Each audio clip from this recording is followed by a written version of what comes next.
ఉమ్మడి నెల్లూరు జిల్లా నాయుడుపేట మండలం మాబాక గ్రామంలో వాటర్ ప్లాంట్ను నెలకొల్పారు. సుమారు 7.50 లక్షల విలువ చేసే వాటర్ ప్లాంట్ను పరిశ్రమ డైరెక్టర్ రవీంద్రతో కలిసి టీడీపీ ఇన్ఛార్జ్ నెలవల సుబ్రహ్మణ్యం ప్రారంభించారు. సిఎస్ఆర్ నిధులతో వాటర్ ప్లాంట్ డొనేట్ చేసిన ఇండస్ కంపెనీకి సుబ్రహ్మణ్యం కృతజ్ఞతలు తెలిపారు.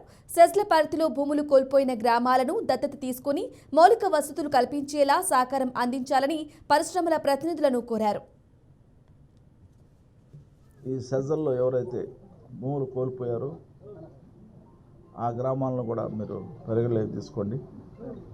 లేదా ఒక గ్రామాన్ని దత్తత చేసుకొని ద్వారకాపురం పంచాయతీని కూడా దత్తత చేసుకొని టోటల్గా అక్కడ కావాల్సిన మౌలిక వసతులని, అది రోడ్స్ అయితేమి, వాటర్ అయితేమి, ఆ స్కూలు బిల్డింగ్లు అయితేమి, మరి అది బస్ షెల్టర్ కూడా ఆల్రెడీ కట్టారు. అది మరి ఆ విధంగా ఒక పంచాయతీని మీరు అడాప్ట్ చేసుకొని 5 సంవత్సరాలకు ఒకసారి ఆ పంచాయతీలో ఉన్న మౌలిక వసతులన్నీ కూడా కంప్లీట్ చేస్తే బాగుంటుందని చెప్పని కూడా